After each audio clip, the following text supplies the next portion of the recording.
Bom dia, tudo bem, pessoal?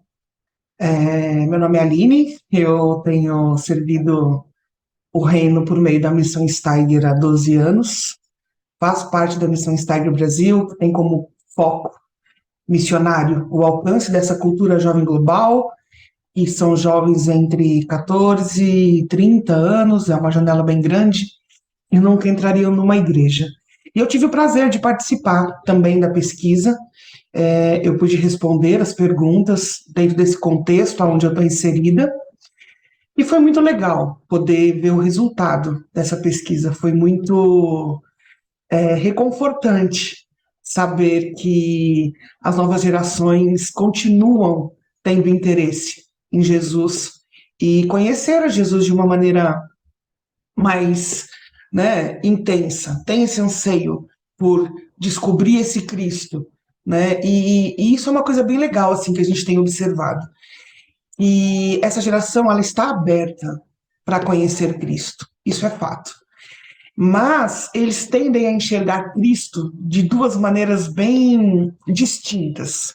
Primeiro, eles enxergam Cristo como um cara legal, um revolucionário, aquele cara que amava os marginalizados, o cara que confrontou a religião, e beleza. E aí esse cara não exige nenhum compromisso, porque tudo com ele é tranquilo, tudo com ele pode e tá ok.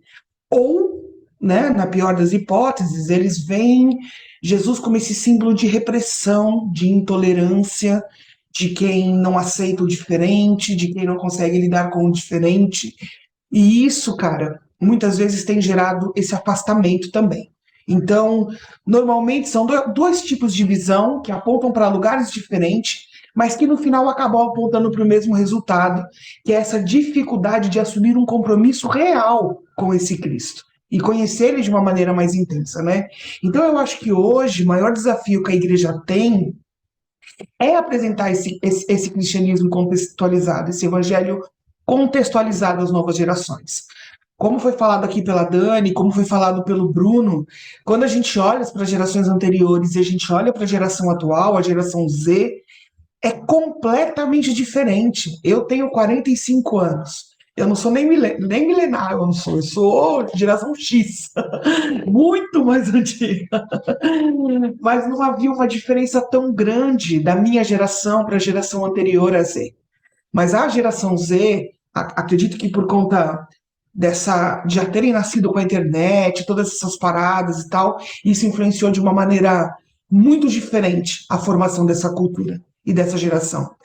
E eu acredito que a gente, como igreja, muitas vezes não tem acompanhado esses movimentos.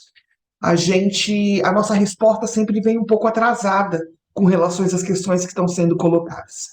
E eu acho que a gente deveria reavaliar isso, né? O quão nós estamos realmente antenados com o que está acontecendo no mundo, o quanto a gente tem, de fato, entendido os movimentos dessa cultura e como a gente pode responder a essa cultura, né? Então, eu acho que hoje o maior desafio da igreja é apresentar esse evangelho contextualizado para essas novas gerações. E eu acho que esse é um dos grandes segredos desse ministério eficaz, na verdade. O ministério eficaz, ele tem a capacidade de se adaptar à cultura. E aqui eu não estou dizendo que nós temos que adaptar o evangelho, que nós temos que mudar o evangelho para que ele seja palatável de maneira alguma. Isso é impossível de ser feito, né? Nós temos que ser fiéis à palavra do Senhor. Mas a gente consegue entender como colocar essa palavra de uma maneira que faça sentido para quem ouve. Essa verdade absoluta e imutável que faça sentido para quem ouve. Então, os desafios enfrentados hoje, eles não são os mesmos enfrentados pela geração anterior. Então, se antigamente o ateísmo ele era um grande desafio para a igreja, hoje talvez ele não seja mais, porque existe uma busca por uma espiritualidade nessas novas gerações. Isso é algo que a gente tem visto muito forte nas ruas. Então, eles acreditam em algo, eles só não sabem o que. Eles buscam algo, mas eles só não sabem o que. Então, se antes havia uma resistência muito forte a qualquer manifestação religiosa, Hoje existe uma busca real por uma espiritualidade que dê sentido para a vida deles. E isso é muito legal, porque isso abre um caminho e uma possibilidade para nós, como missionários do reino, para alcançar essa cultura. E eu acho que os nossos adolescentes, como parte desse reino, eles deveriam ser inspirados a serem relevantes fora da igreja. Não somente dentro da igreja, mas eles serem esse, esse ser catalítico do reino, né? Das novas gerações. Então, é, essa busca por espiritualidade é algo muito legal nas novas gerações. Eles realmente buscam algo, mas eles também buscam um ambiente de aceitação. Eles buscam um ambiente seguro e um ambiente saudável para falar sobre as questões deles, sobre os medos, sobre os anseios, sobre as mentiras que a cultura tem imposto como verdade e que confronta esse jovem e que muitas vezes esse jovem não está preparado para responder e ele acaba cedendo porque ele não tem na igreja um ambiente saudável aonde ele possa falar sobre essas questões. Então, muitas vezes, ele guarda segredo sobre coisas que talvez alguém mais velho que estaria caminhando com ele facilmente teria uma ajuda ou uma resposta. Por quê? Porque eles têm medo. Eles têm medo de serem julgados, eles têm medo de ser excluídos, de serem expostos, porque muitas vezes a gente não sabe como acolher esse jovem. Essa é a grande verdade. Mas porque a gente não tem compreendido a cultura, porque a gente não tem olhado para a cultura a partir da palavra e a partir daquilo que o evangelho tem falado para a gente, né? Sobre como é a cultura. Porque se a gente for olhar, não é muito diferente o que aconteceu ao longo dos séculos. O ser humano, o fundamento do pecado é sempre o mesmo, né? Então, é sempre essa questão individualista, é sempre essa busca por prazer excessivo, é sempre colocar Deus em segundo plano e colocar o homem no centro. A gente é muito parecido com tudo que a gente lê ao longo da Bíblia, né? Eu acho que a gente está muito próximo, né? Essa questão dessa sexualidade pervertida, que não é segundo a palavra de Deus, e tantas coisas que tem confrontado a igreja e o povo de Deus ao longo dos anos, não é muito diferente do que a gente vive hoje. Mas a gente precisa contextualizar, e a gente precisa entender o momento onde a gente está agora. Então, a igreja deve ser esse lugar de acolhimento, onde esses jovens se sintam livres para falar sobre esses desafios que eles têm enfrentado fora da igreja, né? Nesses lugares aonde eles estão. Então, para esse jovem também, uma coisa que é muito importante, que já foi dita aqui hoje, é que a igreja esteja engajada em movimentos sociais. Cara, essa é uma geração que eles são autênticos, como já diz o próprio estudo, e é uma geração engajada nos problemas do mundo, de maneira geral, né? Então, se hoje em dia a forma como eles olham para as coisas é completamente diferente. Então, existe realmente assim um envolvimento e existe um desejo que a igreja esteja engajada nesses movimentos sociais e a igreja esteja preocupada com causas ambientais. Né? Então, como que está sendo o planeta bem cuidado? A gente tem se preocupado em reciclar as coisas dentro da igreja, a gente tem tomado conta do nosso lixo, o quanto que a gente tem gastado de água, o quanto que a gente tem. Todas essas coisas é muito relevante para esse jovem, né? Então, na luta por direitos humanos, isso é algo que é muito valioso para essa galera. A luta por igualdade de gênero, né? Principalmente para dentro das igrejas, né?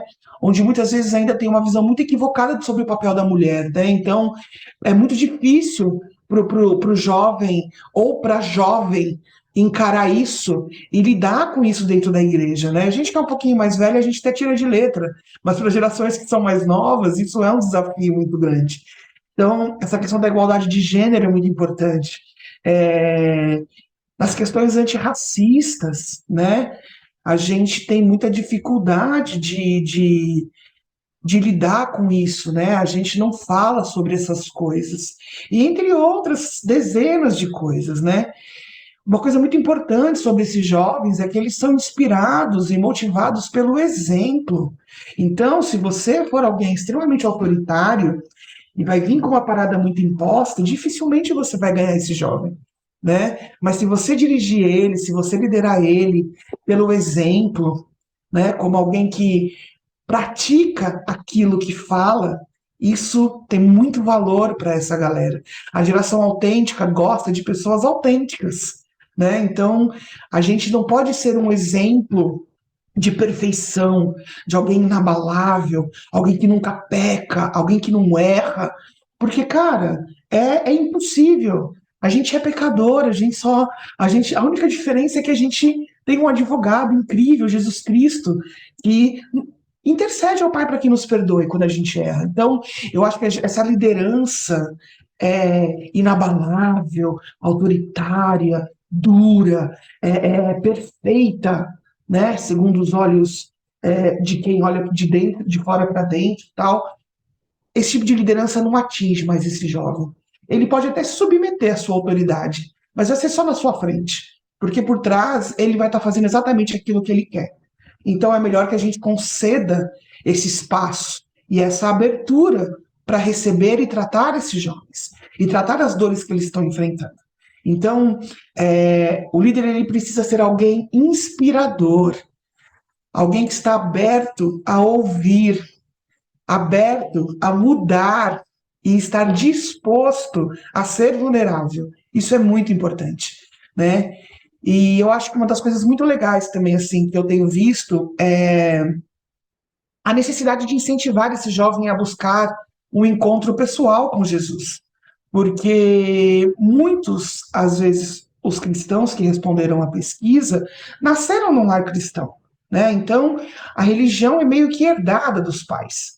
E quando é algo herdado, que não foi algo que você experimentou de maneira pessoal, é muito difícil você resistir aos apelos da cultura e do mundo.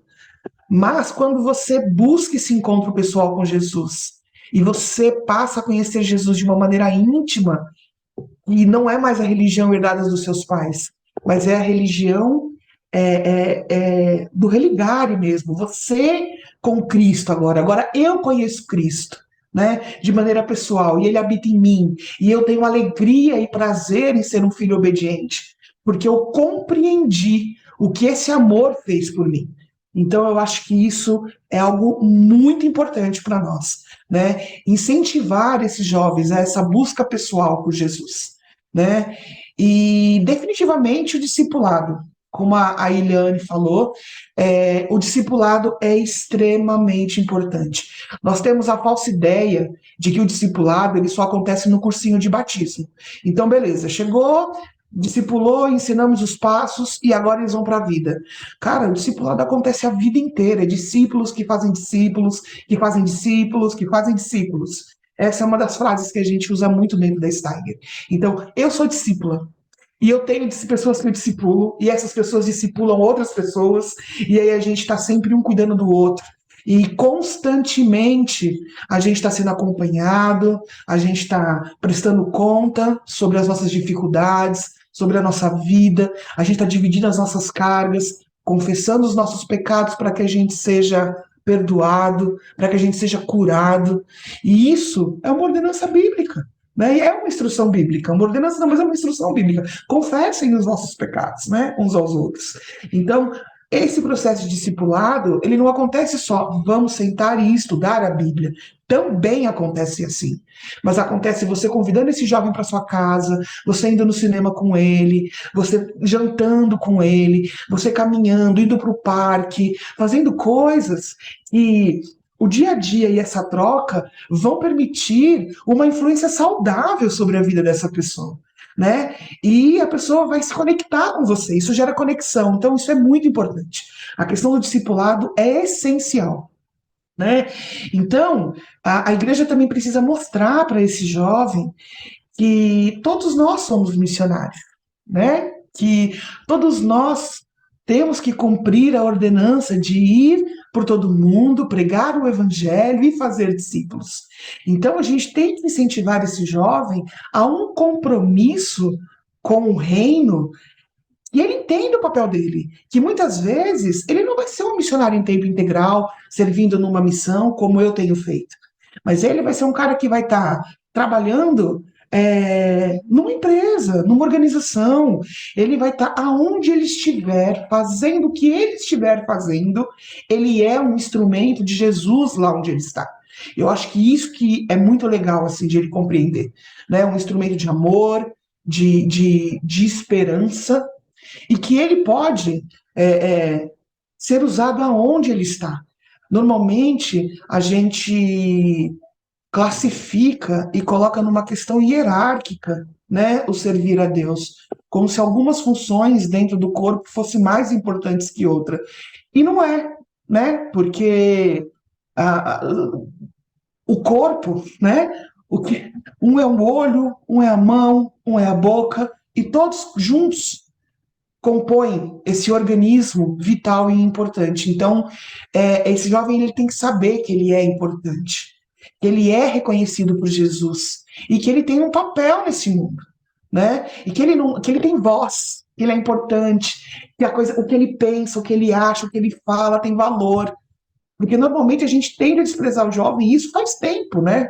Você lembra lá Timóteo, coitado de Timóteo?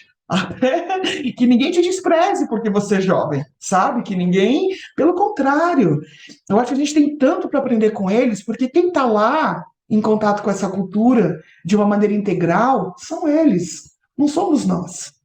Nós estamos aqui já, criados dentro das nossas igrejas, muito bem cientes do nosso chamado, do que o Senhor tem colocado para nós fazermos, mas esses jovens ainda não, eles estão lá buscando e a gente tem uma responsabilidade. Então, uma coisa que eu acho que é muito importante, a gente precisa deixar claro que nós somos justificados pela graça e não por meio das obras que a gente realiza. Né? A gente precisa abandonar essa concepção de recompensa que muitas vezes esse jovem tem, né? De premiação, que resulta nessa visão hierárquica, que o ministério é apenas para os consagrados, para aqueles que se afastaram do mundo e que vivem uma vida completamente pura e santa. Eu acho que a gente tem que, como igreja, entender e amar e valorizar esse jovem. Porque a gente já teve lá um dia, né? A gente já passou por isso.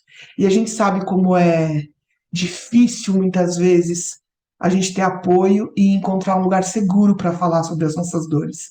E se a gente não for esse lugar, o mundo vai ser. Alguém vai responder. Então, que a gente possa estar em conexão com Jesus e amando essa galera e sendo essa resposta que eles têm buscado. Valeu, gente!